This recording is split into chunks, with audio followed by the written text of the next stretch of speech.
Bom dia a todos. Vamos dar início a mais... Alô, alô. Vamos dar início a mais um painel aqui nessa manhã de debates. Eu queria cumprimentar os meus companheiros de mesa, o professor Edson Fernandes, a professora Luciana e o professor Marcelo Vieira.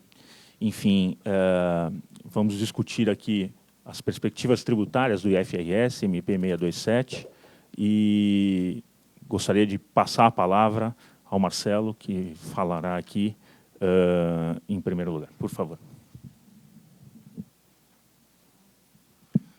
Bom dia.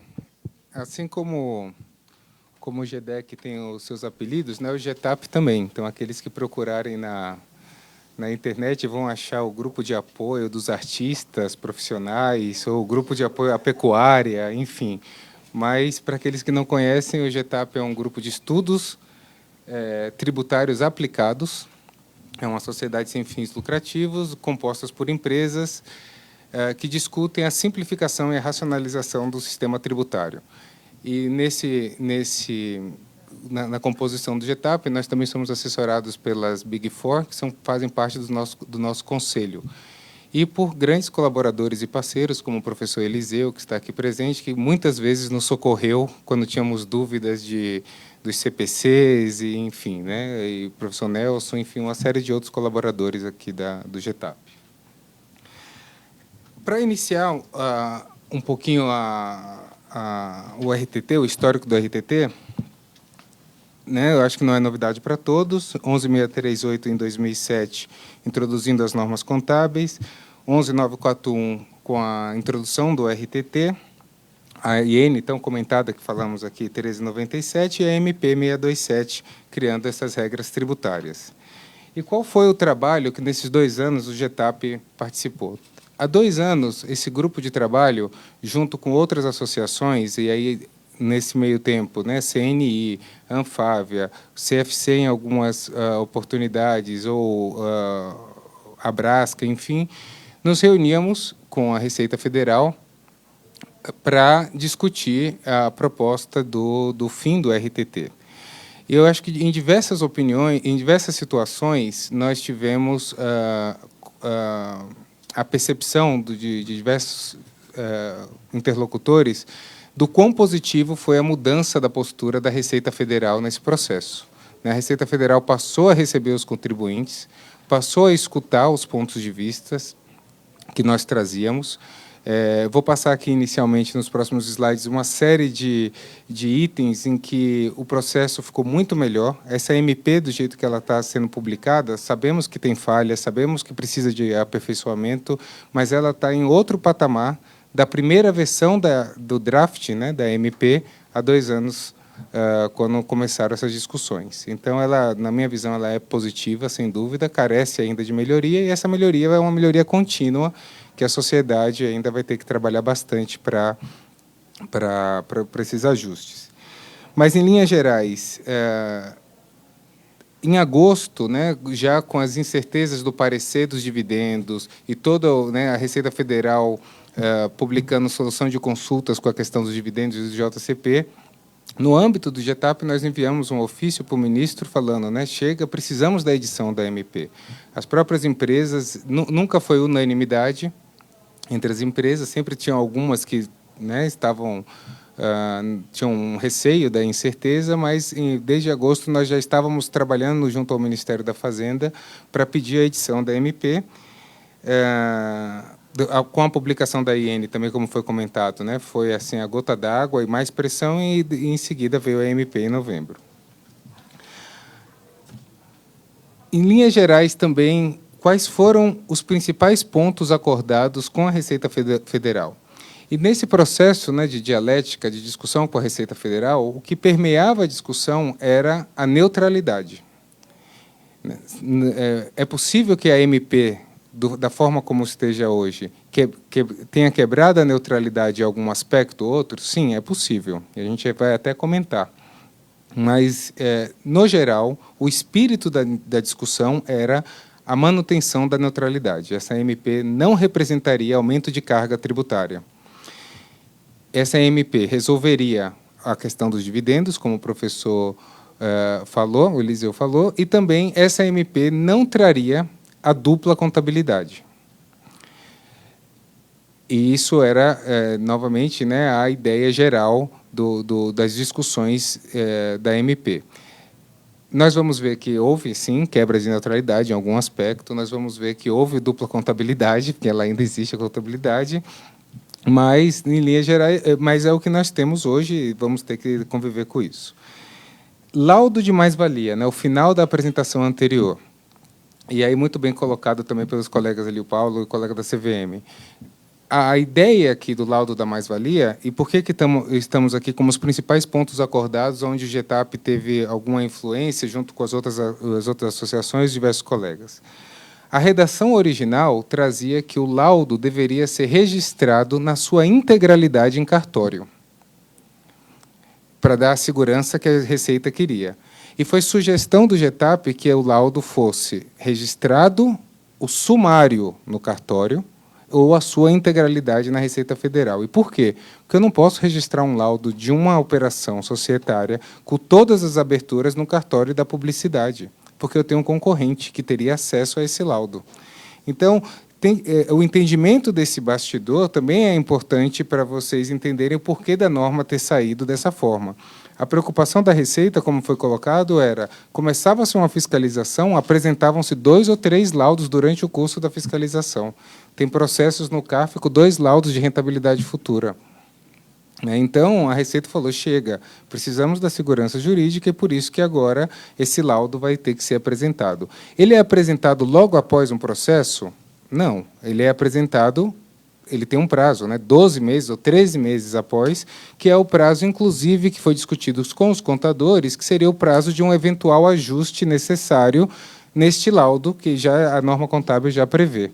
Então, isso tudo foi construído levando em consideração essas questões. Um outro ponto também, antes de começar, né, falando aqui da MP, a gente tem falado aqui, eu não quero... desmerecer os colegas e a complexidade de todas as emendas da MP. Mas a gente fala de 500 emendas apresentadas, não são 500 emendas do RTT. 500 emendas é da MP. Tem emenda de extinção do exame da OAB, tem emenda dos veterinários, etc. Tem emenda de tudo.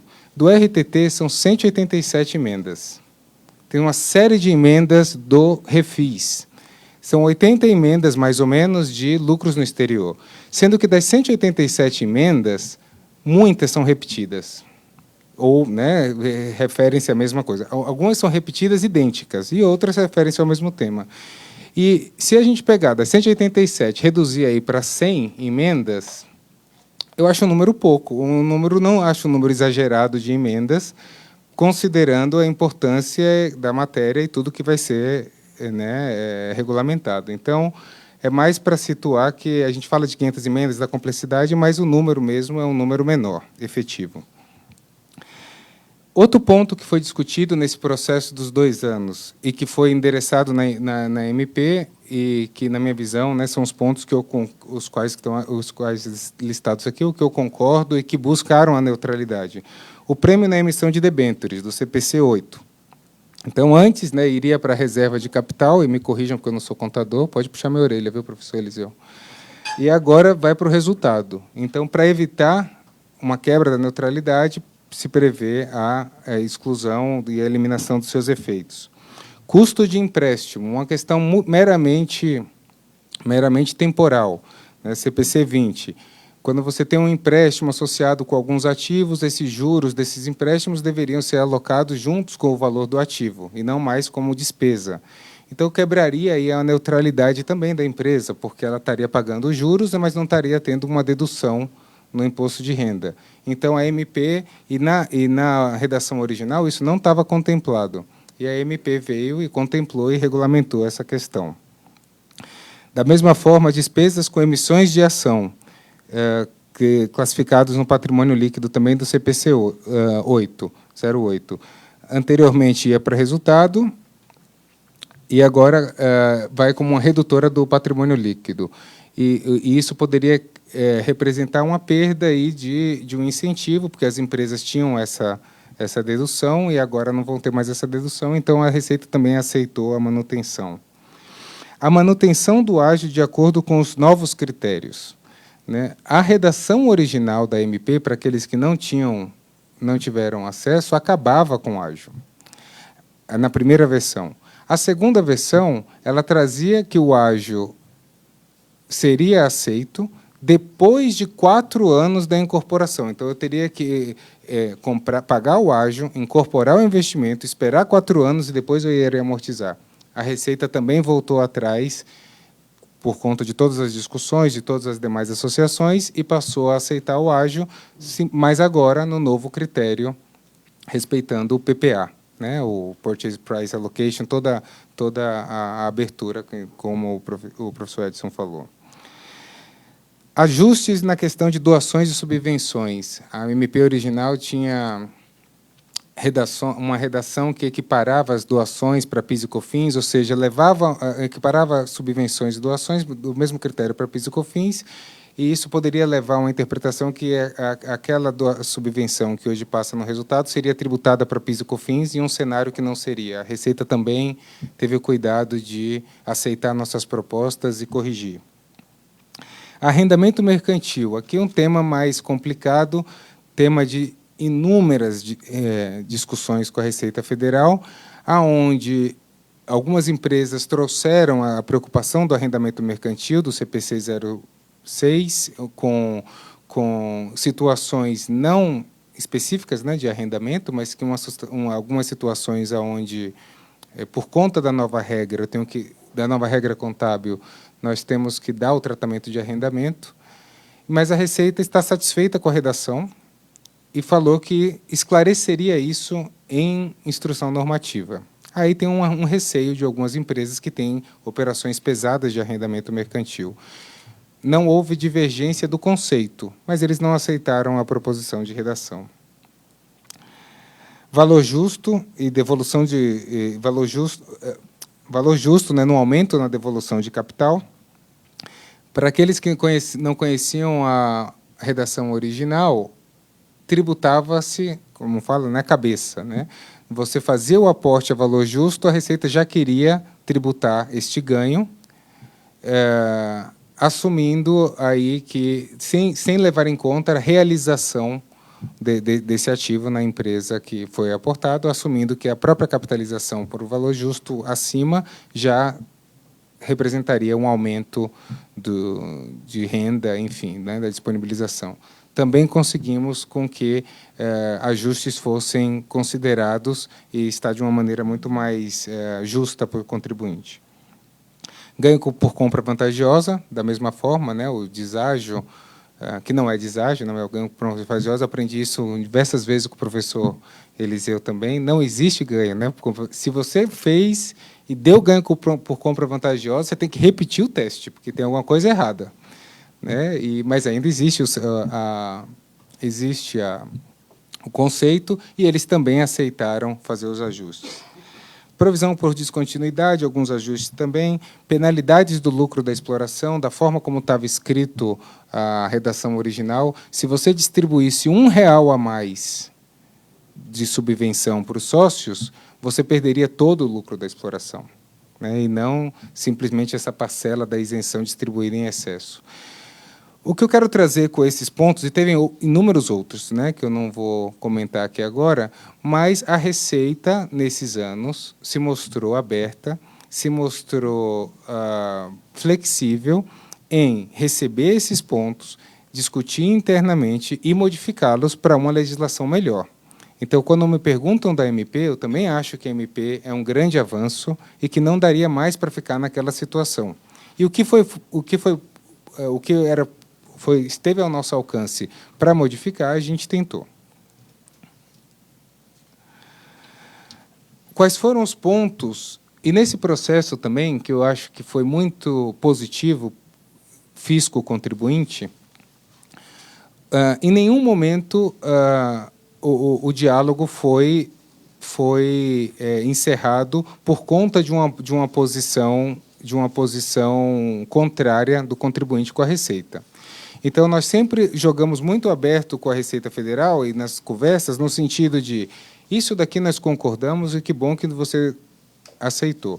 Esses outros pontos, que não chegamos a uma conclusão, nós vamos discutir no Congresso.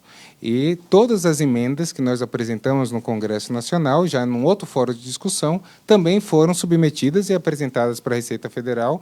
E, em mais de uma oportunidade, a Receita Federal atendeu o convite dos contribuintes do GETAP. Tivemos 2 reuniões com a Receita Federal em fórum aberto aqui lá na minha empresa, com mais de 200 pessoas, onde a Receita veio explicar esses pontos e por que não aceitou, por que entendia que não deveriam ser modificados. E o diálogo, como eu falei, sempre transparente. Apresentamos e estamos agora, num segundo momento, discutindo isso no Congresso Nacional. Ontem, o GETAP, junto com a CNI, fez uma apresentação na audiência pública, e hoje está acontecendo uma outra apresentação com diversas outras entidades. Em relação aos principais pontos que não foram acordados, o tratamento fiscal do ágio, em nenhum momento o GETAP e as associações que estavam conosco, nós discutíamos a questão da alocação e do respeito aos novos critérios, mas o que nós não estávamos de acordo era em relação à regra de transição, e aí eu discordo um pouco dos colegas que falaram, eu acho que estava boa a regra de transição, a gente acha que não, por diversas questões de mercado, não necessariamente você consegue fazer uma incorporação em 1 ano ou 2, você tem aprovações de órgãos reguladores, você tem uma série de outras aprovações, ou mesmo estrutura interna da empresa que não permite, né, você fazer uma incorporação de grande porte. A questão de operações de troca de ações, né, é uma questão que nós temos batido. Ontem, especificamente na audiência pública, a Receita, o representante do Ministério da Fazenda ficou de reavaliar a questão de troca de ações, nós vamos falar um pouco. E por quê? Porque não faz sentido, no nosso entendimento, ser vedado um ágio legítimo por conta de uma operação de troca de ações, aonde o mundo, né, hoje não faz mais operações em dinheiro. Ninguém está comprando empresas e pagando simplesmente em dinheiro. Você faz acordos, você faz a troca de ações, e isso é um instrumento válido, enfim. A questão do ágio entre partes dependentes está muito radical na nossa leitura, e isso daqui inibe uma série, né? Colegas nossos falam, né, o primo do cunhado do avô, então você tem que identificar quem é o primo do cunhado do avô para descobrir se você tem ou não parte dependente, de acordo com as regras que estão colocadas hoje, e a questão de aquisições e estágios. Tratamentos fiscais com gastos de P&D, isso também foi um objeto de uma emenda do GETAP. Conversamos com diversas empresas, alguns associados, e principalmente do ramo automotivo, onde foi trazido que a redação atual restringe o benefício de P&D e existe uma pequena quebra da neutralidade aqui. O tratamento fiscal do aumento de capital com ativos não financeiros e a permuta de imóveis. A questão de permuta também parece que já foi endereçada agora pelo relator. Tributação dos dividendos, claro, né? Engrossamos o coro com todas as entidades que não aceitamos a proposta. A questão das multas. Todo mundo estava preocupado com goodwill, né, com ágio, eram as preocupações, e falavam de preocupações de ágio, e eu falava, gente, eu não tenho preocupação nenhuma com ágio, eu tenho preocupação com multa. Porque, na versão original, nós fizemos uma simulação com um banco e 2 grandes empresas. Se eles errassem 10 mil lançamentos, de milhões de lançamentos em ECD, ECF, etc., que poderia ser naturalmente acontecer, a multa seria de R$1 bilhão para cada um desses 3 contribuintes. E nós levamos esses cálculos para a Receita e falou, essa multa, da forma como está, vai chegar num absurdo desse daqui, porque você vai ficar na mão do fiscal. Então, eu não estou preocupado com o goodwill, eu estou preocupado com a multa, que impacta todos os contribuintes, né? Goodwill vão ter meia dúzia ali de pessoas que vão estar fazendo operação com ágio. E a gente também levou uma série de propostas para multa. As nossas propostas não foram aceitas pelo relator, mas houve também agora uma modificação no último relatório. Arrendamento mercantil, como já falamos. A questão da moeda funcional. A questão da moeda funcional foi uma surpresa, nós temos discutido bastante, pedimos ajudas aí aos universitários, né, do programa do Silvio Santos, ali de novo o professor Eliseu, ele não aguenta mais o GETAP, né? Porque a gente tem uma dúvida, a gente vai atrás do professor Eliseu. E, na visão da Receita, existia uma empresa no Brasil que tinha moeda funcional. Só no nosso grupo, a gente levantou pelo menos 8 empresas e um faturamento de 25 bilhões de reais. E aí a Receita falou, não sabia disso. Eu falei, pois é, que ninguém fala que tem moeda funcional, mas tem. E não é uma decisão da empresa, né? É uma avaliação contábil, né, que vai determinar com todas... É uma decisão da empresa com avaliação contábil, aquelas discussões que nós tínhamos. Mas não é uma coisa, eu decido ser moeda funcional dólar ou real. Esse grupo de trabalho continua aberto. E tem muita empresa que tem, empresas grandes. PIS/COFINS cumulativo, que foi um erro da Receita. Na própria apresentação que eles fizeram no GETAP, eles assumiram que foi um erro, que é a questão da equivalência, que não deveria entrar. Deletou sem querer? Não, houve 2 discussões, inclusive em uma associação, né, financeira, onde alguns bancos até falavam, não, eu entendo que não pega a equivalência, a receita bruta. Mas, na verdade, foi um erro, passou. Deletou sem querer. Bom, foi consertado, né? Vamos saber. E PIS e COFINS em contratos de concessão. No âmbito do GETAP, nós não trabalhamos concessão. Concessão, existia uma outra associação que estava discutindo e liderando a parte de concessão. Nós acabamos fazendo uma emenda por um pedido de um dos nossos associados, que também tem muitos contratos de concessão. E nós também não tratamos do lucro no exterior, porque existia uma outra associação que estava liderando o processo de discussão de lucro no exterior. No entanto, o último evento de lucros no exterior com a participação da Receita foi coordenado no âmbito do GETAP por conta do nosso relacionamento e porque nós somos uma entidade que, se não temos viés nenhum, nosso viés é a simplificação, né, representamos todos os setores, e a Receita veio e a gente também ficou com uma missão de passar a visão dos contribuintes, né, do que hoje não está funcionando de lucros no exterior. Mas não é um trabalho que foi desenvolvido nesses 2 anos, por isso que eu não vou estar tocando, tá, de lucros no exterior. Um pouquinho mais, para não me estender, você tentar ser bem objetivo, que eu já comentei nos itens, mas, em relação à regra de transição do ágio, basicamente, o que é que nós entendíamos? Que deveria estar na regra que não deveria ser 2014, como era proposta, né? A primeira discussão foi o ágio que já foi pago, legitimamente pago, eu não preciso incorporar para ter o benefício. Eu já paguei, ele é legítimo, eu faço isso quando eu quiser. A Receita falou, não aceitamos isso. Isso é dar um cheque em branco para o planejamento tributário. Ou seja, você vai ter sempre uma empresa com um ágio pago que vai ser vendida e vai ser negociada. Nós queremos colocar um fim e começar um novo ciclo. Então, por isso que eles colocaram 2014.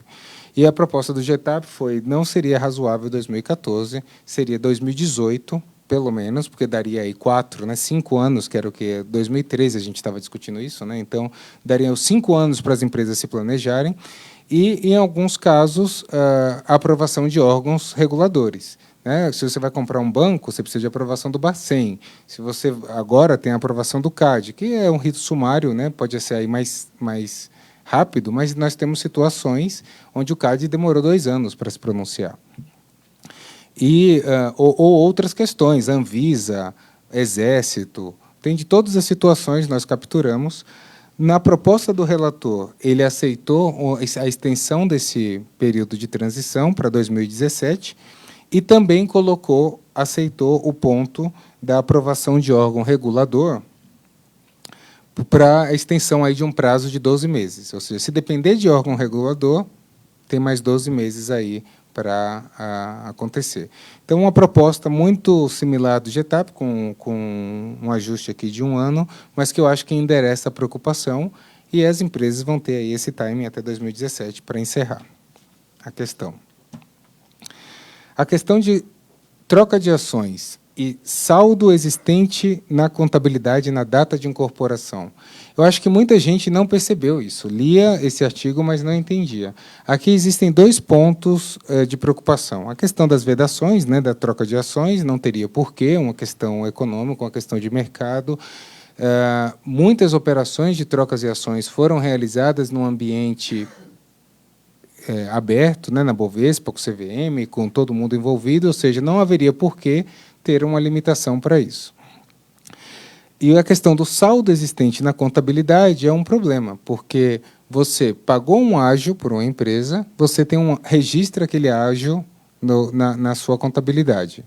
Só que você não fez a incorporação no dia seguinte, porque é impossível você fazer uma incorporação no dia 1 ou no dia 2. Né? Você comprou a empresa, pagou o ágio, você vai ter que se preparar o seu sistema, pegar uma aprovação, eventualmente o conselho de administração das empresas decidir, enfim, todo o planejamento que é necessário. Passado um ano, aquele valor, ele foi o goodwill mesmo, ele não é amortizado mais, ele está lá, parado. Teoricamente, você não perderia, porque ele foi pago e ele está na sua contabilidade, salvo se houve um impairment daquele goodwill, mas, teoricamente, ele está lá.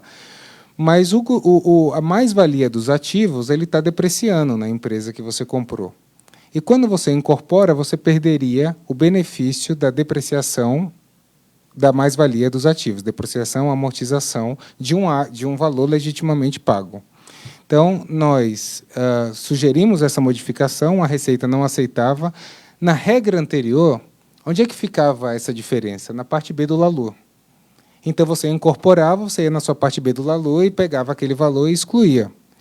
Na regra nova, não, né, porque você está alocado ali. Então, solicitamos essa modificação. No nosso processo dialético, não foi entendido, até porque a Receita entendia que essa regra já era a regra anterior. Então, você não poderia pegar o da parte B do LALU e amortizar, e fazer a exclusão, né, no caso fiscal.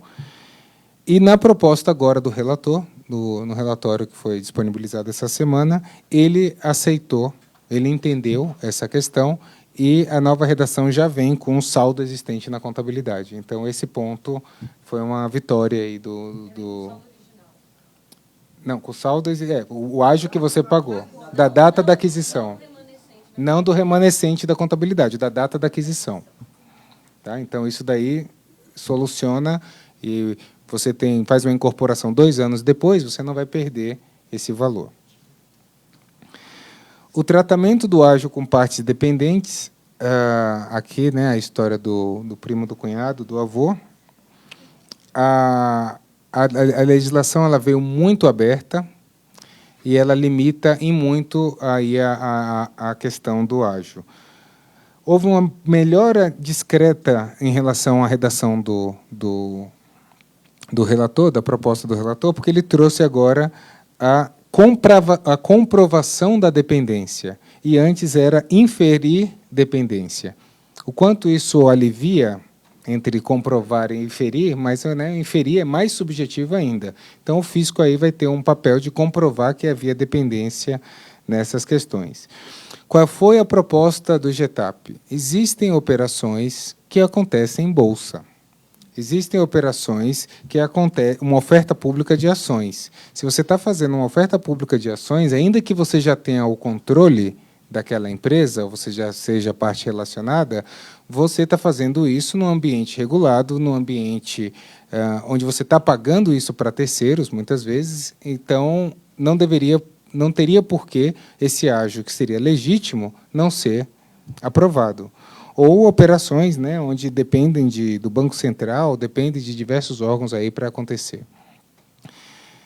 Não foram aceitados, não foram considerados esses nossos argumentos.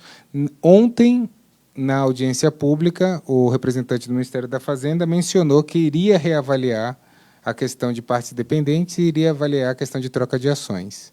Mas isso ficou ainda em aberto, né? Não tem as emendas foram postas, mas não tem nada ainda em aberto, definido. Tratamento do ágio em aquisições de estágios. Aqui também é um problema para essas operações, né? Porque, a partir do momento em que eu faço... eu tenho discutido bastante esse artigo daqui, ele é um artigo difícil, né? Porque alguns exemplos que são dados são os exemplos um pouco xiitas, né? Por exemplo, eu adquiri o controle da empresa com 12%. É possível? É possível, né? Mas, enfim, vamos falar de um exemplo mais palpável, né? Eu fui lá, adquiri um controle da empresa com 30%, comprei 30% das ações da empresa. Paguei um ágio. Ela já virou minha controlada, ou não paguei um ágio. Se eu quero aumentar essa minha participação na empresa, né, para 50%, 60%, comprando os outros 30%, ainda que eu pague um ágio legítimo para um terceiro, esse ágio já não pode ser considerado para fins fiscais, porque ele já é partes dependentes. Então, você teria aí uma limitação. E existe uma regrinha também aqui do cálculo, que quando você lê, fica não é tão simples, né? Porque você faz um cálculo da diferença do ágio pago na segunda aquisição, menos o ágio pago na primeira aquisição, e você faz um cálculo, essa regra está bem confusa. Também houve aí um compromisso da Receita, do Ministério da Fazenda, de reavaliar e, eventualmente, fazer alguma sugestão. Na proposta do relator, foi uma pequena modificação. Ele mudou, né, na data de aquisição da participação societária, eu acho que para colocar em linha com a outra modificação do texto que ele fez, mas esse dispositivo ainda também não está claro e tem criado muitas dúvidas. Tratamento de gastos com PID, aqui também foi uma surpresa para mim, eu não sabia, mas principalmente no ramo automotivo, em outras indústrias, né, áreas econômicas específicas, alguns gastos que eram lançados no resultado, agora têm que ser lançados no ativo. E a vinculação que a MP traz é que só vai ter direito se forem gastos linkados à lei do bem. Então, existe aí um descompasso entre o que é lançado no ativo, por conta das regras do CPC, gastos com desenvolvimento de protótipos e etc., que não necessariamente entrariam na lei do bem. Existe uma argumentação, existe uma MP também bem fundamentada, uma emenda bem fundamentada em relação a essa questão, e que aqui haveria uma quebra da neutralidade, porque não necessariamente você aproveitaria todos os gastos que antes você teria direito. Uma questão temporal, né? Mas que, para algumas indústrias, foi apresentado como sendo muito relevante, dado o investimento que eles têm que fazer com PID. Também não foi modificado e a Receita não se pronunciou em relação a essa questão. A avaliação ao valor justo.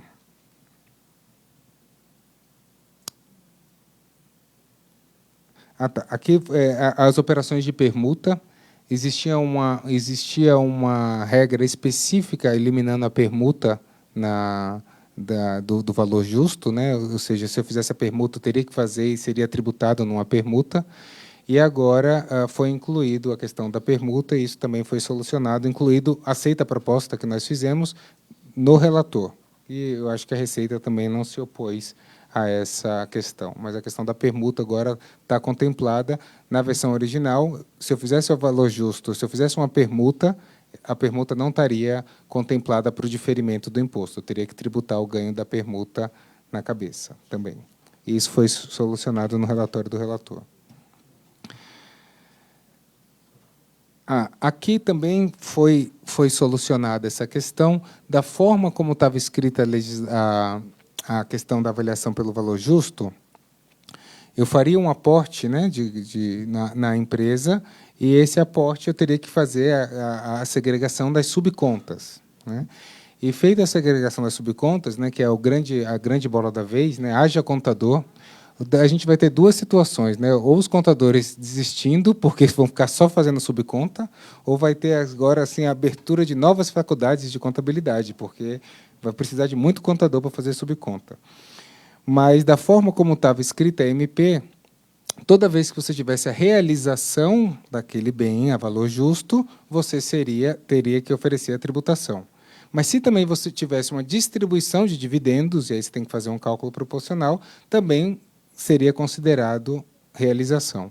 Então, neste caso, o que aconteceria? Se você fez uma avaliação a valor justo, mas você fez um aporte a valor justo, e você teve você tem a depreciação normal daquele bem, e até aí está acontecendo a realização, mas a empresa de baixo deu um super lucro, fez uma super distribuição de dividendos.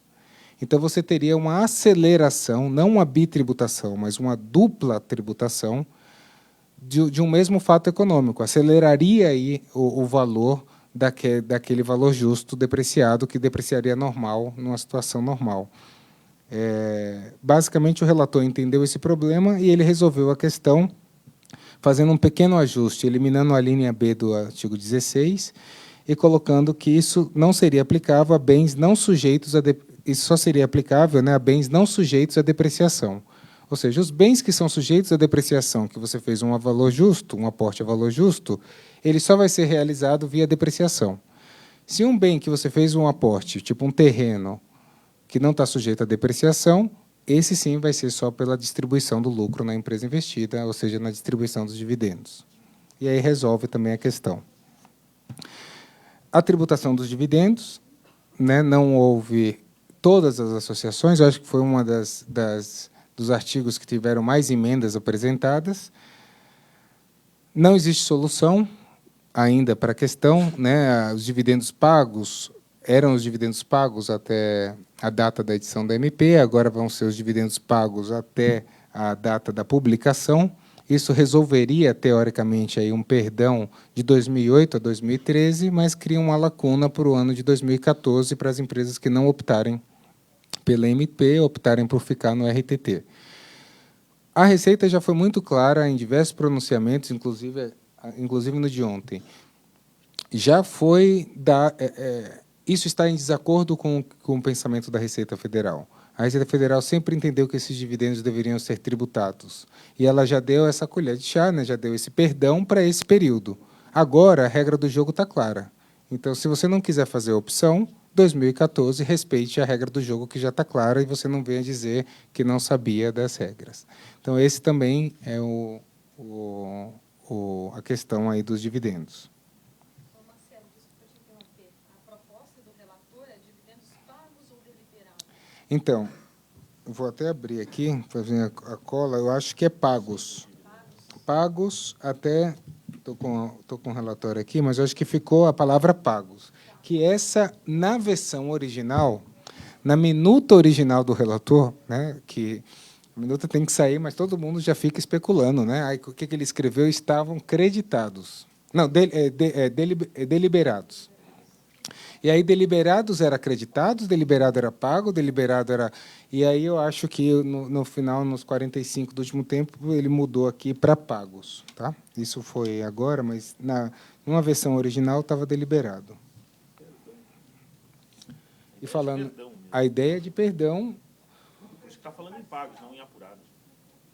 O que a gente não entende que houve perdão, né? Porque não tem nada para perdoar, mas, enfim... O raciocínio dele... O raciocínio é esse.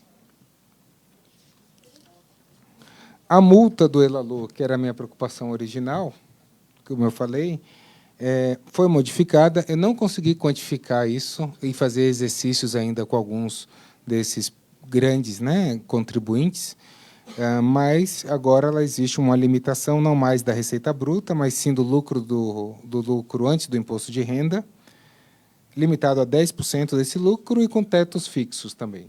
Eu não consegui fazer a simulação. E eu falo isso por quê? Porque, fazendo uma verificação, uma vez, de uma empresa de inconsistências na GFIP, né, uma obrigação acessória. E aí a empresa tinha esses robôs, né, que fazem a verificação. A primeira verificação de inconsistências que eu achei eram 5.000 erros. Erros bestas, que quando você corrigia um parâmetro do sistema, né, esses 5.000 erros caem para 500.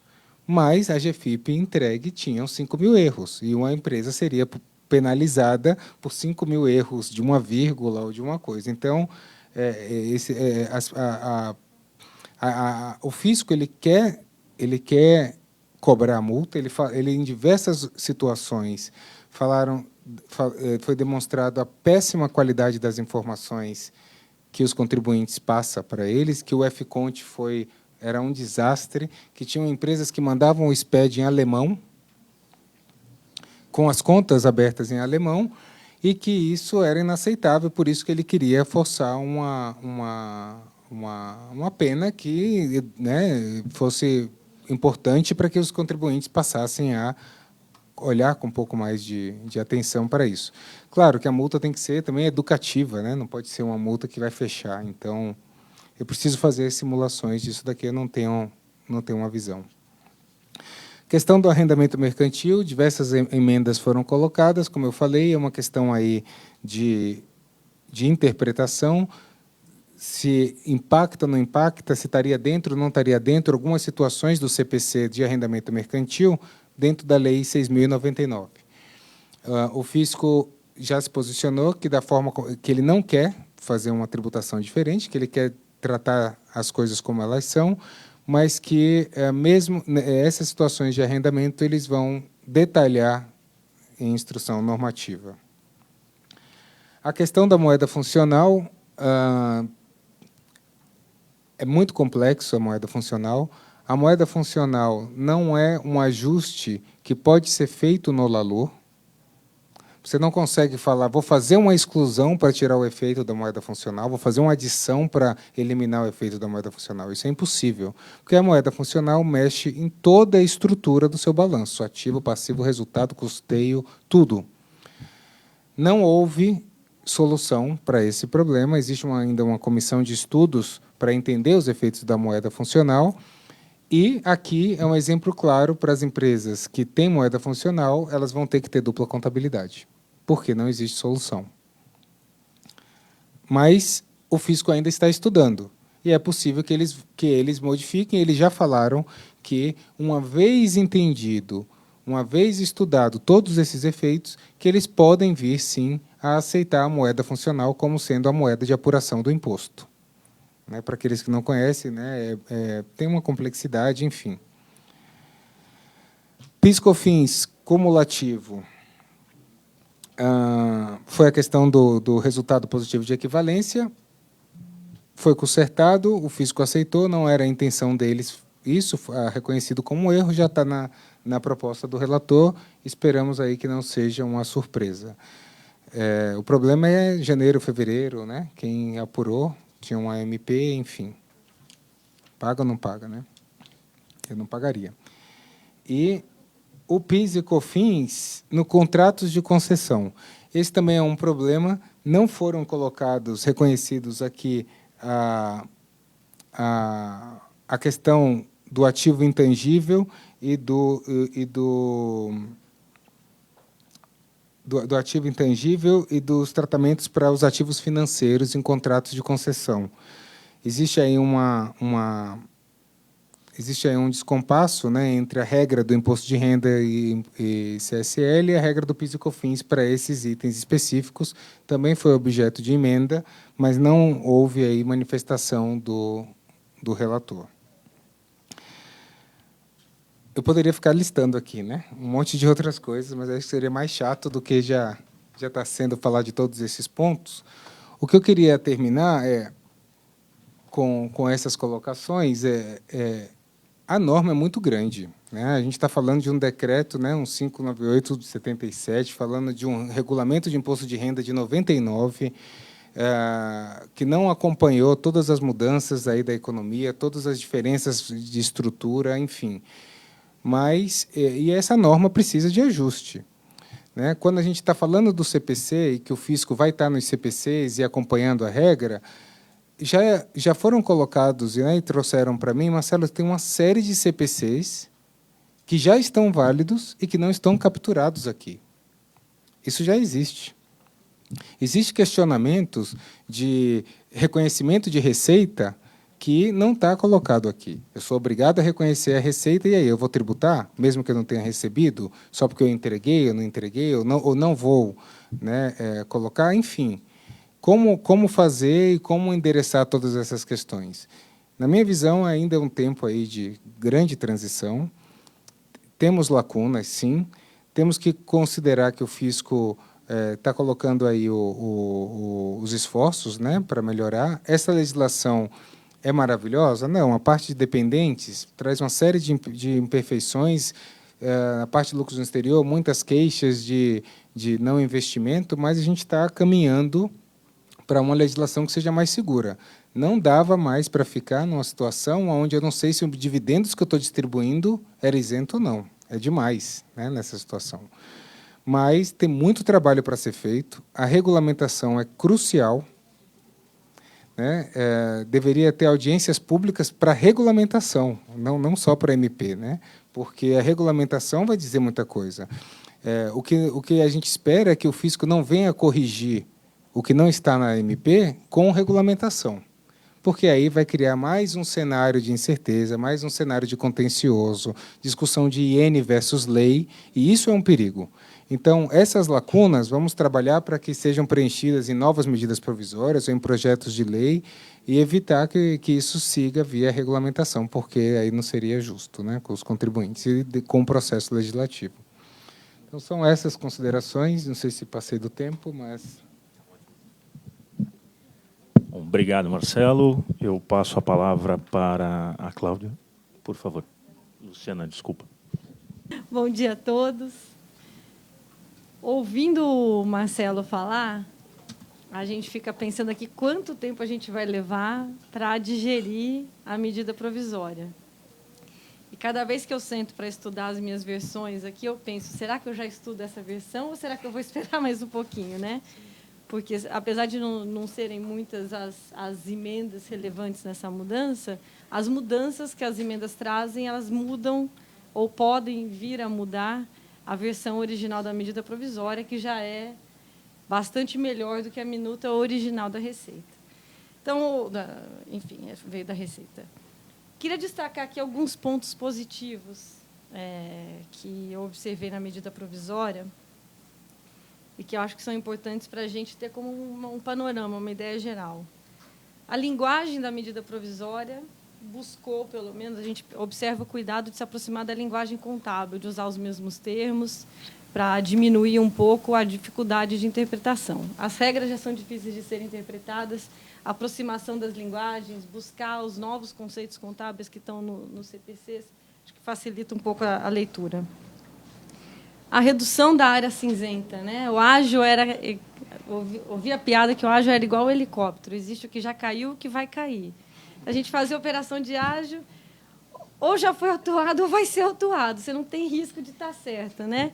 Então, diminuir um pouco essa zona cinzenta, ainda que a gente não concorde integralmente com as novas regras, facilita para que a gente consiga planejar as operações que precisam ser feitas sem que haja um efeito colateral indesejado, que é a multa, né? Quando paga-se um preço por uma aquisição, a gente imagina que vai ter um resultado tributário tal e que não vai ter multa. Então, a gente calcula o preço pensando nisso também. Então, que isso agora a gente consiga fazer de uma maneira mais segura.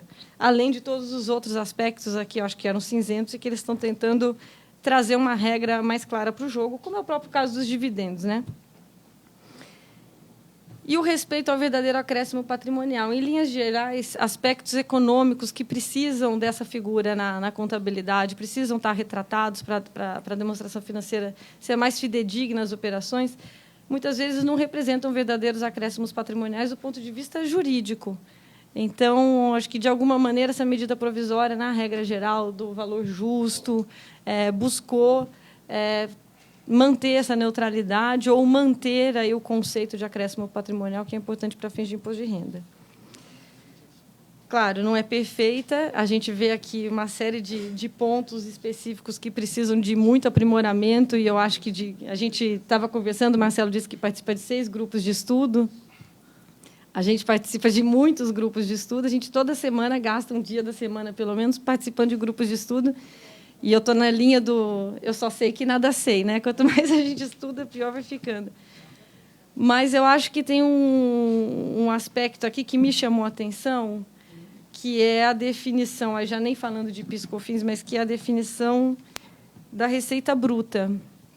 A definição da receita bruta trouxe aqui no inciso 4º as receitas da atividade ou objeto principal da pessoa jurídica, não compreendida nos outros incisos, que, de certa forma, pode representar para a gente algum tipo de acréscimo ou de mudança nas bases de cálculo do PIS e da COFINS, ou mesmo Né? Eu acho isso me chamou a atenção aqui. Eu sei que isso não diz respeito. Eu não sei se tem alguma emenda. Se no, eu acho que no projeto, pelo que eu me lembro, no projeto está mantido. Isso é mais importante, provavelmente, para a discussão de PIS e COFINS das instituições financeiras equiparadas, ou, pelo menos, para acabar com a discussão, né? No caso deles. Mas, de qualquer maneira, pode ter reflexo em outros setores e talvez isso aqui majore, de alguma maneira, a interpretação do que é receita bruta ou receita operacional. Acho que eram os meus primeiros comentários. Tinha uma pergunta, Marcelo, para te fazer. Eu sei que tem aí debatido há muitos anos essa questão. 12 meses, uma estipulação de 12 meses para as aprovações das operações que exijam o envolvimento de um órgão regulador, foi um tempo baseado em algum estudo? Porque eu fico pensando na situação em que, por exemplo, o Bacen, ou a SUSEP, ou algum outro órgão perceba a necessidade de um tempo maior para avaliação de uma operação. Mas que seriam 12 meses após a aprovação. Okay. Aí 12 então, meses depois da incorporar. aprovação, a gente tem mais 12 meses para efetivar a incorporação. Então, beleza, funciona. Menos mal. Então, eram essas as minhas observações. Luciana, desculpa, troca do nome, eu tenho mania de batizar as pessoas, é impressionante. Por favor, Rui, que está aqui, meu aluno, sabe muito bem como eu batizo os alunos, né? Enfim, Edson, por favor, com a palavra. Bom, agora oficialmente bom dia. Eu quero agradecer a presença de todos vocês, a presença do pessoal que veio, se dispôs aqui a falar, principalmente da Luciana, que foi pega meio de sobreaviso, de sopetão, mas ela, sem sobreaviso, mas ela é competente o suficiente para desempenhar. Eu queria só colocar algumas coisas, talvez do ponto de vista mais genérico, que a apresentação do Marcelo achei muito boa, inclusive citando os artigos e tal, que é bastante elucidativa. Eu só queria comentar uma visão geral sobre a medida provisória, que, assim, em princípio, eu também acho que foi positiva, né? Trouxe uma certa segurança, embora em alguns casos específicos a gente tenha dúvida, mas, no geral, ela resolve algumas questões, o que é importante. Eu não sei se eu vou superestimar quem escreveu a medida provisória, mas eu vejo uma mudança teórica atrás dela. Pelo menos existem estudos doutrinários a respeito disso, da substituição da neutralidade, o que era a neutralidade do RTT, por um princípio da realização. Né? De novo, eu não sei se isso estava por trás de quem escreveu, mas que existe um fundamento teórico para essa mudança, existe. A neutralidade, nós tínhamos efetivamente as duas contabilidades e tudo mais, e na realização, não. O efeito, em termos de tributação, é quase o mesmo. Né? Por exemplo, valor justo. Antes eu excluía ou adicionava. Agora eu vou esperar, controlar em subcontas, seja lá o que isso for, e vou esperar para tributar. De qualquer forma, eu acho que foi interessante. Né? Essa mudança é muito boa. Por quê? Porque eu não tenho mais discussão de duas contabilidades, tirando a moeda funcional. Eu não tenho mais discussão de dois lucros, eu não tenho discussão de dividendo, eu não tenho mais isso. Né? Esse assunto está encerrado. Né? Juros sobre capital próprio, isso está encerrado porque eu vou trabalhar no LALUR. Então, isso para mim é muito bom. Há algumas coisas, né, correndo até o risco de ser apedrejado, inclusive pelo palestrante, algumas coisas eu acho que deveria seguir na realização e não foram. Continuou a neutralidade. Por exemplo, depreciação. Depreciação continuou a neutralidade e não a realização, porque agora são distintos. Arrendamento mercantil, idem. Eu não sei os detalhes que poderiam ser mudados, mas, em regra geral, uma vez definido que é efetivamente o arrendamento mercantil, coloquei no meu ativo, não vejo por que tratar diferente do ponto de vista tributário, mas isso também é a questão de pago menos imposto agora, vou pagar mais imposto depois, ok, uma demanda legítima, eu só acho que fugiu um pouco da linha geral. Agora, anotei aqui, com relação às emendas, foi mais ou menos 10% que foram acatadas, então teve várias coisas que não foram. Né? Eu fiz a conta do que ele falou. E uma preocupação que eu tenho, que eu queria colocar até para chamar a discussão, é a questão do fato consumado. Né? Que a Vanessa colocou já um pouco isso, que é o seguinte. Primeiro foi a questão de dividendo. Né? Aí vem a medida provisória e fala, olha, eu estou te dando um perdão sobre dividendo. Aí todo mundo fica relaxado e fala, ai, que bom. Que bom nada, esse perdão é inútil. Né? Por quê? Vai me perdoar, não fiz nada? Né? Não é aquela história de eu não sei porque eu estou te batendo, mas você sabe que está apanhando. Não, eu não sei porque eu estou sendo perdoado. Não tenho a menor ideia, não tinha problema com isso. E não resolve o problema. Porque eu tenho várias situações, praticamente quase todas as empresas têm lucro acumulado lá parado, ou em lucro acumulado ou em reserva de lucro.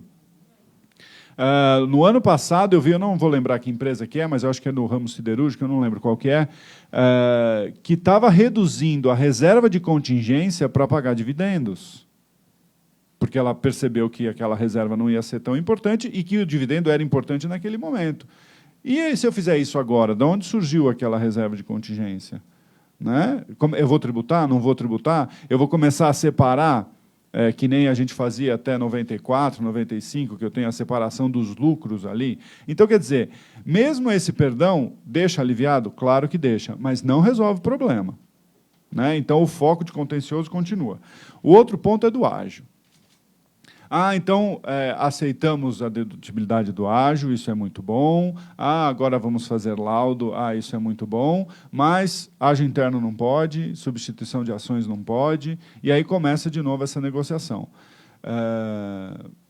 Nós temos que pensar, eu vou puxar agora para o jurídico, porque pelo menos a minha formação é essa.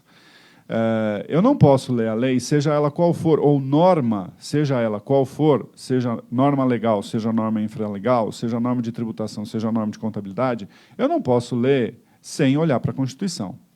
E a nossa Constituição estabelece o conceito de renda. Não poder deduzir o ágio contraria o conceito de renda. Porque a renda é receitas menos custos, menos despesas. Claro, algumas coisas indedutíveis, alguma coisa assim, mas o ágio é uma despesa necessária. Claro, se for interno, e aí, de novo, posso apanhar de novo aqui, mas o ágio interno, mesmo, pai, filha, irmãos, aquele ágio subsidiário integral, não tem muita justificativa econômica. Eu posso partir para o texto da lei. A lei não vedava, ok, então fica. Mas se nós pensarmos do ponto de vista da necessidade dessa despesa, ela não existia. Agora, eu posso ter, como teve o grande caso Mali Metal Leve, que é uma aquisição uma incorporação dentro do grupo econômico que tinha um ágio legítimo. Então, quer dizer, tenho que voltar a discutir isso. Então, não, do ágio a gente aceita isso. Não tem negociação, né, nesse ponto. Então, é muito complicado. E aí, mais 2 pontos rapidinhos. Primeiro, os CPCs não tratados. E aí é uma experiência prática que eu vivi nessas 2 últimas semanas. Um CPC que, na minha opinião, não foi tratado, se alguém conseguir me convencer do contrário, eu acho que eu vou ficar feliz, que é benefícios a empregados. O CPC 33 não está tratado. Né? Primeiro, CPCs não tratados, o que significa? Significa que ele tem efeito tributário. Porque, se ele não foi ressalvado, ele tem efeito tributário. Mas como é que eu vou tratar a questão da atualização, do cálculo atuarial, se isso gera ganho, se isso gera perda? Pelo que eu vi, na maior parte das empresas, gera uma perda. Como é que eu trato isso? É provisão? Não é provisão? Né? Então, isso eu tenho um problema. Eu tenho um problema que eu não sei se a instrução normativa resolve, porque eu tenho um problema de dizer se é tributado ou não. A instrução normativa não pode dizer se é tributado ou não, ela pode trazer a visão da Receita. Né? Que, em princípio, se for um cálculo embasado, tudo bonitinho, não é provisão. Se eu tivesse que pagar naquele momento, seria aquele valor. Claro que pode mudar para o resto do tempo, mas naquele momento seria dedutível, assim como é férias, assim como é 13º.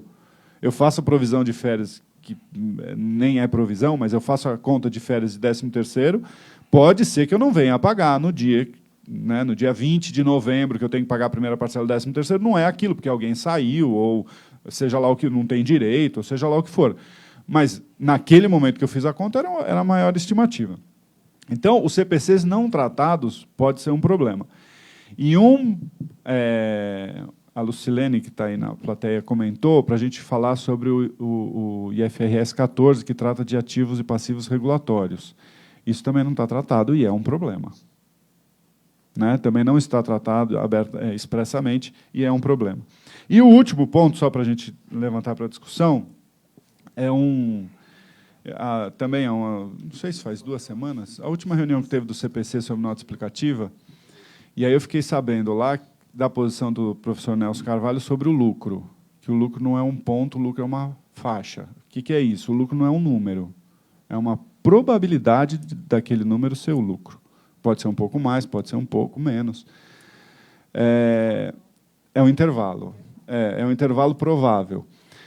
Eu confesso, como advogado, foi difícil aceitar algumas coisas na contabilidade. Começar pelo arrendamento mercantil, não, como é que eu tenho um ativo? Superei, algumas coisas eu fui superando.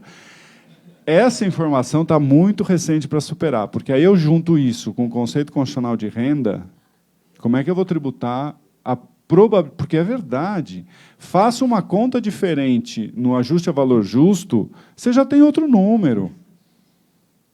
E não adianta fazer uma adição, uma exclusão.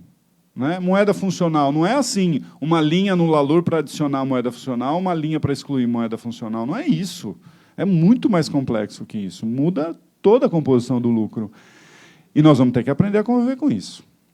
Não tem jeito. Com isso e com os vários CPCs ou revisões de CPCs que virão pela frente. Tá? Não quero me estender demais, então já paro por aqui. É bem rápido. Em relação à depreciação, desde o início foi proposto que fosse seguido a depreciação de acordo com a contabilidade e não as regras fixas do fisco, porque isso não seriam econômicas, né? Mas isso também não foi aceito, porque isso daria uma subjetividade muito grande para cada empresa, e aí o fisco não conseguiria controlar se o meu carro deprecia 30 ou 40, enfim. Então, eles entenderam que aquelas regras em que pesem não reflitam, né, a melhor contabilidade, a melhor demonstração financeira, mas que para o fisco teria que ter o mínimo de objetividade. Esqueci de falar também que muitas das regras aqui que não foram aceitas, né, nas discussões eram porque elas abriam um leque de subjetividade e o fisco queria reduzir cada vez mais. Em relação ao CPC de stock options, né, de pagamento em ações, a AMP ela traz uma previsão. Oi? 33 que não. O benefício é empregado. Benefício empregado. Não, tá bom. Eu pensei que era de ações. É que os de ações ela traz uma regulamentação, só que ela não está claro também, né? Porque, ou seja, hoje temos decisões no CAF seguindo em um sentido, entendeu? E o pagamento aqui em ações falando de outro sentido. Então, esse daqui também não está. Parece um descompasso, né? Eu pensei que era o de ações, não de empregados. Esse também tem problema. Tem. Sim, tem problema. Esse tem problema. Eu só queria fazer uma observação aqui em relação à moeda funcional. Eu não sei se haveria outra saída para dar neutralidade para a moeda funcional agora que não a que foi feita, mas o fato é, se lá na frente se optar por aceitar para fins de tributação a moeda funcional, o custo as empresas já terão incorrido, né? O custo para fazer a dupla contabilidade. Quer dizer, o custo inicial de parametrização de sistemas... eles dizem que hoje já tem esse custo, né? Se você já faz hoje para atender os RTT, você só vai empurrar. Entendeu? Ou eternizar. Mas será que é assim? As empresas que têm moeda funcional acham que é assim também? Acho que não, né? Não. Então, e outra coisa, a questão da independência, se é só uma brincadeira, das relações de dependência, provavelmente foram procurar regras de auditores independentes para achar qual é o nível de independência que se precisa, né? Pois é. O primo, avô, tio-avô, fica Parentes parecendo regra de auditor, né? Independente. Parentes e afins. Bom. Alguém na plateia tem alguma observação? Por favor. Chat.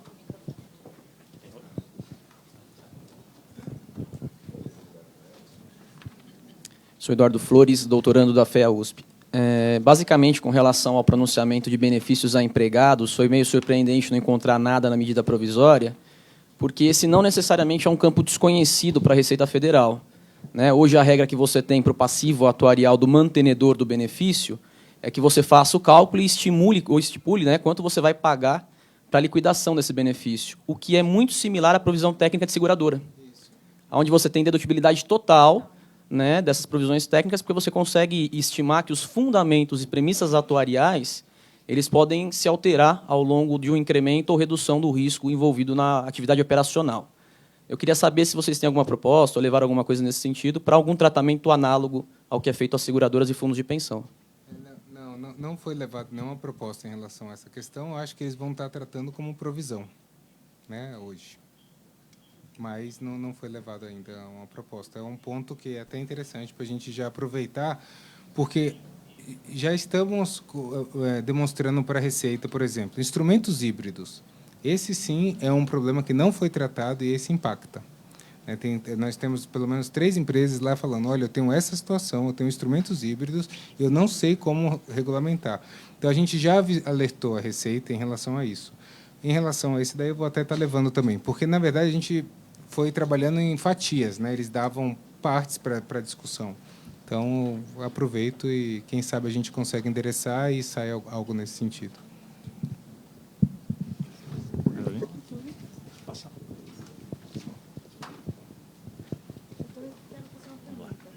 Você quer? Então, por favor. Ainda falando dos benefícios, né, tem aquela parte também que a gente, dependendo dos cálculos, você joga lá no patrimônio líquido, né? Porque eu também percebi que essa norma também não foi vislumbrada. Então, e esse pedaço que fica no patrimônio líquido que antes não era tratado? Que hoje você tem ganhos e perdas atuariais no PL. Antigamente você não tinha. Porque essa provisão técnica, ele falou antes de mim, eu ia falar, mas ele falou, mas essa provisão técnica, ela antes você fazia diretamente no resultado tudo. Você não tinha aquela parte do PL. E agora você tem a parte do PL. E, assim, outra questão são todos os instrumentos financeiros, porque tem muita coisa de instrumento financeiro que vai para o PL. E que, na tributação, às vezes, para a Receita Federal, dependendo do contrato, pode ou não ser tributado. Então, tem essa questão também para verificar. E, com relação à depreciação, ela é uma opção. Então, essa é uma questão interessante com relação à MP. Tem muita coisa que é opção. Contribuinte, faça se você quiser. Que nem no caso da depreciação, a empresa pode usar a contabilidade societária, fazer a depreciação societária no balanço e, opcionalmente, se ela quiser, fazer lá os estornos com aquelas regras da tabelinha, né? E aí, você fazer ou não, acho que depende do seu impacto de encaixa versus todo o operacional que você vai ter que controlar para isso. Uma coisa que eu me decepcionei com relação à MP foi a questão do arrendamento, a obrigatoriedade. Foi diferente da depreciação. Por exemplo, nos contratos de arrendamento, você é obrigado a oferecer o ajuste a valor presente e a própria depreciação. E somente a contraprestação é que seria dedutível para ela, e também isso é válido para o PIS e COFINS. Só que, para você fazer todo esse controle, empresas que têm um volume muito grande desses contratos, é um trabalho operacional muito grande, entendeu? Sistema, auditoria, consultorias, em suma, é caro fazer isso, tá? E, às vezes, o custo-benefício não compensa para a empresa, você entendeu? Então, eu acho que o arrendamento devia ser opcional, assim como a depreciação. E aí, assim, a empresa iria fazer um estudo interno para tomar a decisão se valeria a pena criar esse controle lá ou não, entendeu? Mas eu acho que instrumentos financeiros e essa parte do benefício da empregada realmente teria que dar uma olhada melhor, tá? Do benefício ao empregado, eu ainda acho que eles vão tratar como provisão, entende? Um dos itens que eu coloquei aqui, que a gente tentou argumentar com a Receita, foi provisão para desmobilização ou desmontagem, enfim. A empresa tem que fazer essa provisão é indedutível. Aí, veja, né, ela faz a provisão enquanto ela tem receita.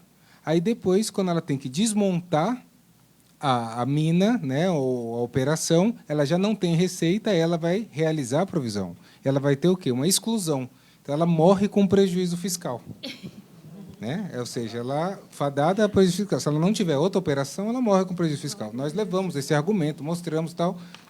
tem que ter outra operação, porque essa daqui vai ficar assim, entendeu? A gente também tentou colocar o mesmo conceito de provisão técnica, um laudo que demonstre que a provisão já está assim, a partir de agora já foi completado tanto, e aí vai ser dedutível, não foi aceito. Então, na minha visão, inicialmente, eu acho que vai seguir esse conceito, eles não vão aceitar.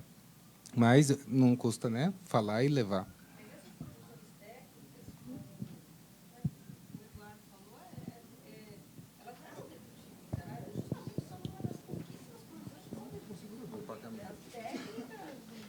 Mas são dedutíveis para seguradoras.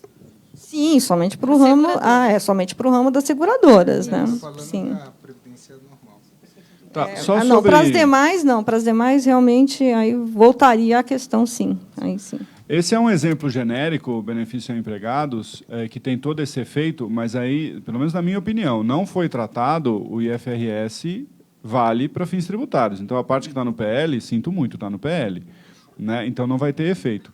E o interessante é que é o seguinte, eu vi mais de uma empresa que esse era um dos motivos para não optar pela antecipação dos efeitos. Porque aí tinha que pesar muito bem a questão dos dividendos,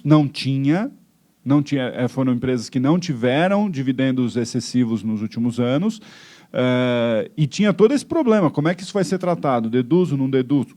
Porque se você deixa isso dentro do RTT, pelo menos não tem efeito. Né? Então, era um dos fatores que conduzia à não opção. E aí, só para reforçar, o relator tirou o perdão dos dividendos da opção. Então, o perdão independe da opção.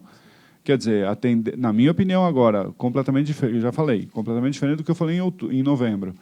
Eu tenho a impressão de que a boa parte não vai optar. Porque não sabe o que é a subconta, porque não sabe qual é o tratamento de algumas coisas, então deixa a RTT, já não tem problema com o dividendo mesmo, deixa a RTT.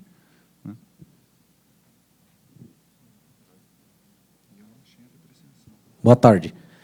A minha questão é sobre o preço de transferência. Tá? Eu não sei se isso está sendo tratado pela Receita ou pelo GTAP. Até 2007, nós fazíamos a depreciação pela taxa da Receita e eu contabilizava o estoque pelo meu valor de nota fiscal, só para ficar em 2 pontos. Hoje, com a nova contabilidade, eu tenho a depreciação pela vida útil e eu tenho o estoque a valor justo. Se eu tiver um juros lá contabilizado, eu teria que contabilizar o meu estoque a valor justo. Isso faz com que, num dos métodos do meu preço de transferência, o meu preço parâmetro pode cair. Isso me dá um ajuste no imposto de renda. Essa situação não foi tratada pelo MP. Ele só tratou a questão do lucro do exterior para você abater do ajuste de preço de transferência do mesmo país. Eu queria saber se isso tem alguma discussão na Receita, no GTAP, ou se vai ter alguma pacificação em relação a esse tema. Porque, pela nova contabilidade, o meu custo está afetado por essa mudança, principalmente nos estoques a valor justo e na depreciação à vida útil. O problema de preço de transferência não foi tratado agora, né, no GTAP, foi uma outra... Eu participei também, tive a oportunidade de participar na época, mas através de outra associação, na época foi a Anshan e também com a CNI, onde a gente estava trabalhando na regra anterior. E esse ponto já tinha sido levantado para a Receita desde o início, ou seja, já tinha se perdido o controle de preço de transferência, porque você faz o seu custeio e você não estava fazendo 2 custeios, você não conseguia mais separar todo o custeio, principalmente para o CAP e outras questões. Então, já era um ponto. A gente falava da impossibilidade de fiscalização e da impossibilidade de cálculo, porque eu não conseguiria segregar. E vai continuar aí algum ajuste, até, né, principalmente na questão da depreciação. Ou a empresa vai ter que fazer, pelo menos, a depreciação para o custeio, seguindo o fiscal, teoricamente. Mas que não faz sentido, né? Porque é econômico, né? Tem um aspecto econômico, enfim. Não problema falar. Deixa eu colocar mais... Eu vou tomar liberdade, já que eu sou um dos anfitriões aqui, eu vou tomar liberdade de falar. Na questão de preço de transferência, tem um grande problema. Porque o Marcelo citou o CAP, eu citaria o PRL. É a proporção no PRL. E aí, eu vou te deixar mais feliz. O CPC 16, que fala de estoque, não foi tratado na MP. Então, se nós seguirmos a mesma linha de que o que não foi tratado vem cheio do IFRS, do jeito que você fizer o estoque para fins de IFRS, ou seja, na contabilidade, hoje, que hoje só tem uma, você vai fazer. E não tem o problema só de depreciação, você tem o problema da obsolescência. Quando você reconhecer, eventualmente, ajuste de obsolescência. Isso vai dar um impacto grande. Pode ser para mais, pode ser para menos. Né? No seu caso, infelizmente, aumentou a exposição. Mas eu quero ver a Receita Federal fiscalizar isso. Quero ver, porque não é fácil. Né? E eu não sei também se vem alguma instrução normativa nova sobre preço de transferência para falar só desse ponto. Então, é um problema, sim. Eu acho que talvez tenham pontos como esse que não tenham sido capturados nessas discussões. Então, é até natural, diante da magnitude da mudança, que alguns pontos tenham escapado, né? Não obstante, isso traz para a gente uma complicação muito grande, porque a gente tem que pagar imposto esse mês. A gente não tem que pagar imposto daqui a 2 anos, quando alguém resolver tratar e discutir bem o assunto. Então, infelizmente, eu concordo com o Edson que o que não está neutralizado ou com um tratamento diferenciado, a gente continua partindo da premissa de que a informação contábil, societária, é a que a gente tem que usar de ponto de partida. Então, infelizmente, o que não está aqui tratado e a CPC que já está em vigor, a gente não tem nenhuma alternativa.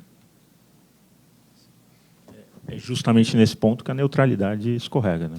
A gente perde a neutralidade. Sem dúvida. É sempre nesse vácuo. Mas eu não sei também se esse conceito de neutralidade ele vai permanecer ad eterno, né? Eu não sei se agora a gente ainda... A ideia inicial talvez fosse não majorar a carga tributária, mas a evolução do novo regramento do imposto de renda tem que capturar essas mudanças todas na regra contábil.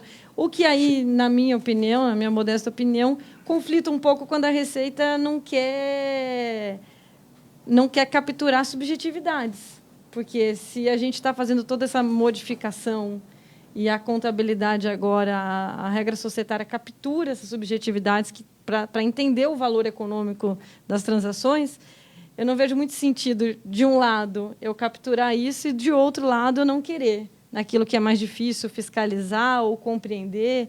Então, acho que a subjetividade na taxa de depreciação faz parte. Faz tanto parte quanto o valor econômico de uma aquisição. Quem levantou a mão ali? Tá.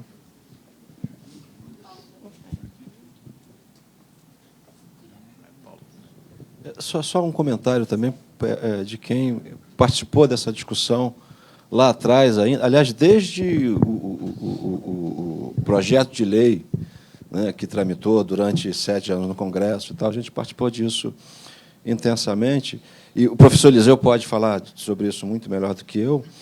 A ideia da neutralidade é que ela fosse também transitória, né? Ou seja, quer dizer, nós tínhamos um novo cenário, né, com novos conceitos, novos critérios, né, que passariam a ser aplicados, né, e que isso, de alguma maneira, né, modificaria a apuração de resultados, né?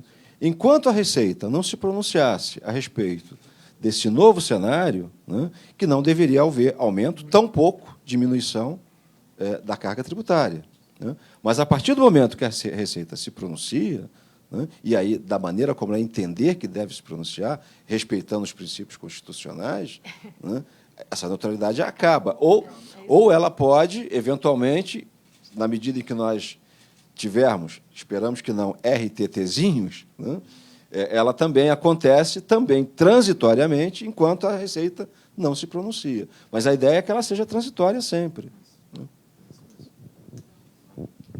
Na verdade, essa neutralidade, o limite dela é a paciência do empresário, né? Ou seja, chega uma hora em que é melhor admitir um aumento de carga e voltar para a segurança jurídica do que ficar convivendo com os RTTzinhos ou com qualquer ajuste. Tinha alguém? Então, pegando o ponto que o Edson colocou tão bem, realmente, existem CPCs não tratados e, assim, existem várias situações não tratadas na MP, tá? E a MP ela diz daquilo que virá. Os CPCs que virão vai ser o tal do novo, vamos dizer, RTT, não sei, ou ajuste direto no LALUR, sei lá. Mas e os que já estavam vigentes e não foram tratados? Porque a gente tem normas tributárias, por exemplo, essa questão do estoque. Ó, uma coisa que é interessante. O CPC 16, quando ele fala, por exemplo, do CIF, ele diz assim, o CIF ele vai ser apropriado conforme a capacidade normal de produção da empresa. Só que a Receita Federal, não, ela diz o CIF é totalmente apropriado, independente da capacitação. São regras diferentes, só que essas regras vigentes, tributárias, elas estão vigentes ainda. Quer ver uma outra questão interessante também, que eu fico assim pensando e não sei o que fazer? Os juros sobre capital próprio. Por exemplo, o juros sobre capital próprio, do ponto de vista societário, conforme o CPC 08, é dividendos. Você tem que contabilizar ele como dividendos. A natureza dele é de dividendos. Quando o CPC 08 saiu, ele revogou aquela antiga circular lá da CVM, que dava a opção, sabe aquele caminho do meio, tipo, vou satisfazer o societário e a receita, que você contabilizava e fazia aquela reversão. Aquela circular foi revogada. O que está valendo é o ICPC 08. Se eu, empresa, contabilizar o ICPC, os juros como dividendos, ele não vai estar diminuindo o meu lucro. Só que a legislação tributária diz que os juros é dedutível. Então, eu posso pegar esses juros e excluir direto no LALUR? Não existe previsão legal, porque aquela IN 1196, que trata dos juros, diz que os juros é despesa financeira. E a gente nem tem mais a tal circular da CVM que salvava a nossa pele. Quer dizer, ela morreu, agora a gente tem os juros é dividendos, e aí, excluo direto no LALUR. E aí, eu não poderia ser autuado, visto que eu tenho uma legislação? Quer dizer, a minha preocupação com relação aos CBCs que não foram tratados é porque eu tenho norma tributária vigente dizendo que eu tenho que fazer e elas estão em pleno vigor. Então, para mim, eu tenho segurança jurídica aí, entendeu? Em relação ao JCP, ontem, à meia-noite, a gente estava discutindo isso, e hoje, aqui, 8 da manhã, eu estava com o professor Eliseu falando desse ponto, porque foi levado esse ponto para a audiência pública agora, da 13h, como uma lacuna já para tentar resolver. Não é a intenção da Receita, eles vão fazer isso via regulamentação, que é o problema, já deveria estar em lei, eles não vão cortar esse benefício, mas a gente discutiu esse ponto ontem à noite e hoje de manhã, já até numa ligação, então esse ponto já está sendo endereçado para ser coberto, entendeu? A norma fala de limites de dedutibilidade. Deduz, o que a gente deduz é despesa. Então, na verdade, a ideia é fazer uma alteração no texto da regra atual de dedutibilidade de JCP uma exclusão, como foi feita na despesa com emissões de ações ou prêmio de emissões de debêntures, coisas que vão para o patrimônio líquido que a gente vai excluir no LALUR. Porque a lei, em teoria, estaria vigente, ela não foi expressamente revogada. A questão é que como a gente vai interpretar a dedutibilidade de alguma coisa que não é mais despesa. Em teoria, dedutibilidade significa deduzir algo que foi registrado que reduziu o meu lucro. Né? E a gente vai fazer uma mudança via LALUR. Isso, como já está tendo aqui dos outros pontos. Exato, né, exato. Mas esse ponto foi bom, bem colocado, eu esqueci de falar, que estava aqui anotado, mas foi levado. Ô, Marcelo, então manda uma mensagem lá, é a Zabeta que está lá, né? Manda uma mensagem para ela, inclui PDD, porque a PDD também diz que você tem que fazer a provisão para poder tomar dedutibilidade. Coloca a depreciação acelerada por turnos, que também diz que tem que ser reconhecido no livro comercial. Por que estou chamando a atenção? Na minha opinião, de 2008 para cá, o que a lei tributária fala que faça na contabilidade, você ignora, isso está revogado. Eu tenho o 177, eu não lembro qual é o parágrafo da 6404, que deixa isso claro. Depois veio até o RTT e tal, mas não, exclui do LALUR, JCP. Eu tenho o artigo 9º lá, da 9430. 9249, né? 9249 é a PDD, né? Não, eu acho que é o do JCP. Tá, então eu sempre troco as duas. De qualquer forma, eu tenho dois artigos nonos, um na 9249 e um na 9430. Os dois têm problema. Exclui. Não tem. A PDD eu vou excluir com base nas regrinhas fiscais. E na contabilidade eu vou tratar de outra forma. A PDD na contabilidade é outra coisa. Não é só passado, é futuro. Depreciação acelerada por turnos, idem. Aliás, a gente tem muita jurisprudência nas instituições financeiras dizendo exatamente isso em relação à PDD. PDD na contabilidade é uma coisa, a regra fiscal é outra coisa. Não me preocupa, não. Aliás, O problema da audiência pública são 15 minutos para você cobrir a MP. Cada um tem. Então, enfim. Mais alguém quer falar alguma coisa? Não? Vanessa? Professor Eliseu?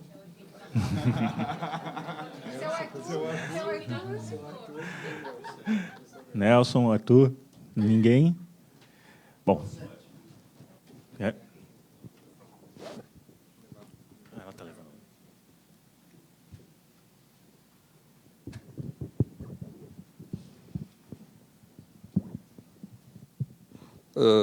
No caso do benefício dos empregados, a Receita já faz tempo que ela vem dizendo que, para ela, é provisão normal, que, afinal de contas, a definição contábil de provisão não é só de valor, mas também de tempo incertos. Então, como existe essa condicionante, provisão, portanto, é indedutível até o efetivo pagamento. Então, e aí o que vai acontecer? Se depois vai ter valores no patrimônio líquido, se tiverem débitos no patrimônio líquido que deveriam estar na despesa, tem que cair no seu raciocínio, né, de que tudo aquilo que a legislação dizia que tinha que ser lançado como despesa, agora está revogado se não tiver abrangido essa despesa pelas normas contábeis atuais, né? Tinha sido falado também do IFRS 14, que era de ativos e passivos regulatórios. Esse assunto eu acho que eu não entendi, não, ele não afeta a gente, porque nós já adotamos as normas do IASB, que estão reforçadas agora, e o IFRS 14 apenas dá exceção para os países que não tinham aceito. Portanto, não... Né? A única coisa que pode acontecer é uma discussão dentro do CPC de mudar o posicionamento do Brasil com relação a esse assunto. Mas isso é um negócio que está uma discussão ainda muito fria. Instrumentos híbridos e outras coisas, realmente a gente tem aí na Receita, né, a forma de contabilização de receita, já há empresas que vinham pelo RTT se safando tranquilamente. Aquele velho exemplo lá do instalador da cortina, né? Vender a cortina é uma coisa, o serviço da instalação é outra, então são receitas reconhecidas em momentos diferentes. Então, isso o RTT vinha resolvendo, aparentemente. E agora a gente está naquela. Como é que é? Aquilo que não está regulamentado está. Está valendo o que é o contábil. E os instrumentos híbridos são um dos enormes problemas nessa história. Ou seja, a Receita vai ter que continuar com outras normatizações, aí mesmo para o passado. Tá certo? Vai ter que dar um ajuste em certos problemas que a gente tem mesmo, não tem dúvida.